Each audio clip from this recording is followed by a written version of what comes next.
এই প্রশ্নটি যে তোমাদের একটি শুধুমাত্র প্রিভিয়াস ইয়ার কোশ্চেন তা না, এই প্রশ্নটি এখন খুব ট্রেন্ডিং। এটা কিভাবে পরীক্ষায় কয়েক সেকেন্ডের মধ্যে সলভ করা যায় চলো শিখে নিই। এখানে দেখো একটা কোয়াড্রেটিক ইকুয়েশন দেয়া আছে, আর কোয়াড্রেটিক ইকুয়েশন মানে কি a x square plus b x plus c equal to 0 এই ফর্মে থাকবে। এখানে ইকুয়েশনটা কি দেয়া আছে, 2x square minus 8x minus m equal to 0। তার একটা রুট মানে এক্স এর পাওয়ারে যেহেতু 2 আছে, এক্স এর দুটো ভ্যালু হবে, ঠিক আছে। কোয়াড্রেটিক ইকুয়েশন যেহেতু এক্স এর ম্যাক্সিমাম পাওয়ার 2 আছে, তাই জন্য দুটো ভ্যালু হবে।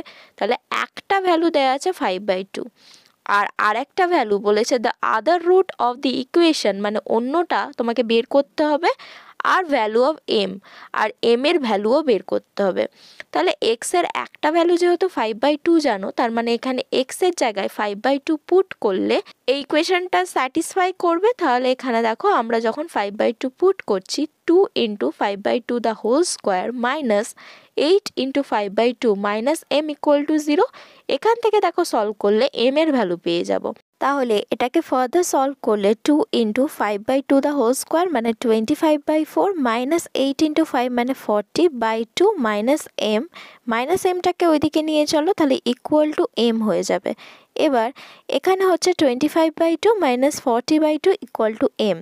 2টাকে এলসিএম নিলে 25 মাইনাস 40/2 হচ্ছে, 40টা যেহেতু তোমাদের নেগেটিভই আছে আর বড়, তাহলে 40 থেকে 25 মাইনাস করলে হচ্ছে 15, কিন্তু -15 হবে, তাহলে -15/2 m এর ভ্যালু হয়ে যাবে।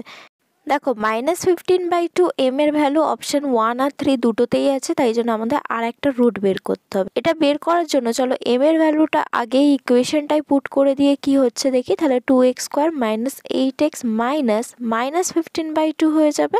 তাহলে এটাকে ফার্দার সলভ করলে 2x square minus 8x minus মাইনাসে প্লাস 15/2 ইকুয়াল টু 0। এটা হচ্ছে আমাদের ফাইনাল কোয়াড্রেটিক ইকুয়েশন। আর আমি তোমাদের যে কোয়াড্রেটিক ইকুয়েশনের উপর ক্লাসটা নিয়েছিলাম, সেখানে নিশ্চয়ই মনে থাকবে তোমাদের সাম অফ রুটস আর প্রোডাক্ট অফ রুটস দুটো ইম্পর্টেন্ট ফর্মুলা আলোচনা করেছিলাম। সাম অফ রুটসটা কি, -b/a।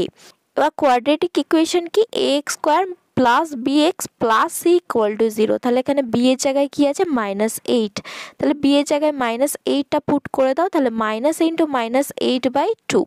b এর জায়গায় কিন্তু -8 লিখবে, শুধু 8 লিখবে না। সেটা ইকুয়াল টু কি লিখতে পারি, সাম অফ রুট, একটা রুট হচ্ছে 5/2 আর একটা জানি না, সেটা আর ধরে নাও তোমরা।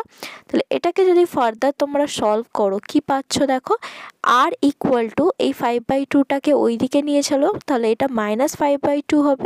অলরেডি ওইদিকে মাইনাস ইন্টু মাইনাস মানে +8/2 ছিল, তাহলে +8/2 থেকে -5/2 যদি তোমরা মাইনাস করো, তাহলে এলসিএম দেখো 2 চলে আসছে, তাহলে 8 - 5 মানে কত হবে, 3।